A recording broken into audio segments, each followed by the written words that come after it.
சென்னை, காஞ்சிபுரம், திருவள்ளூர், செங்கல்பட்டு மாவட்டங்களில்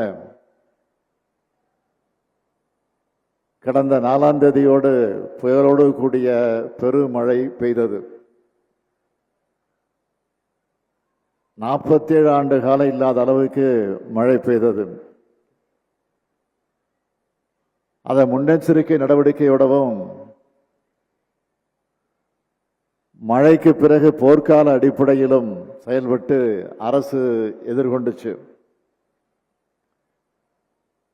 கடுமையான மழை ஒரு நாள் முழுக்க பெய்தது.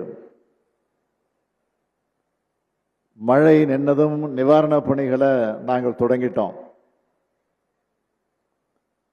மறுநாள் காலையிலே முக்கிய சாலைகளில் போக்குவரத்து சீர் செய்யப்பட்டுச்சு. இதுக்கிடையில் 2 நாளா தென் மாவட்டங்களில் கடுமையான மழை பெய்து வருது. அரசு இயந்திரம் முழுமையா தென் மாவட்டங்களில் குவிக்கப்பட்டிருக்கு. நேற்றுக்கும் இன்னைக்கு காலையில் இங்க வர்ற வரைக்கும் அதிகாரிகள் அமைச்சர்களோடு தொடர்ந்து பேசிக்கிட்டே இருந்தேன். சென்னையில் செயல்பட்டதை போல அந்த அனுபவங்கள் கொண்டு இன்னும் சிறப்பாக செயல்பட்டு தென் மாவட்ட மக்களை காப்போம், இது உறுதி. முதல்வரின் முகவரி துறையால இன்னைக்கு தொடங்கி வைக்கப்படுது.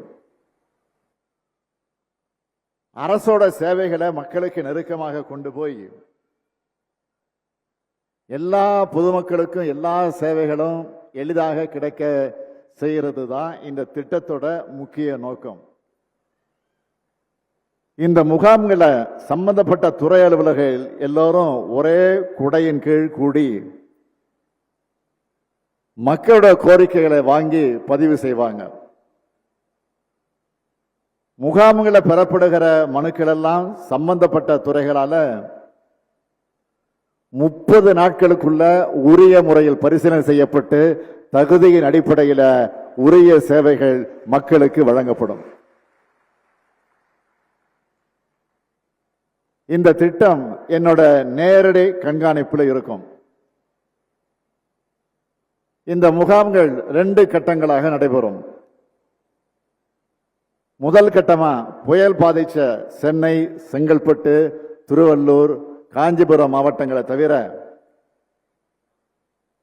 மற்ற மாவட்டங்களில் இருக்கக்கூடிய எல்லா மாநகராட்சிகள், நகராட்சிகள், பேரூராட்சிகள் மற்றும் நகர்ப்புறங்கள், அதை ஒட்டி இருக்கக்கூடிய கிராம ஊராட்சிகளையும் ஏறத்தாழ 745 முகாம்கள் நடத்தப்படும். இப்போ கோவையில் நான் இந்த திட்டத்தை தொடங்கி வச்சிருக்க இதே சமயத்தில்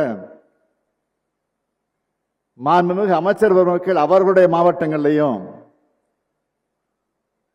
பொறுப்பு அமைச்சர்கள் அவர்களுக்குன்னு ஒதுக்கப்பட்ட மாவட்டங்களிலையும்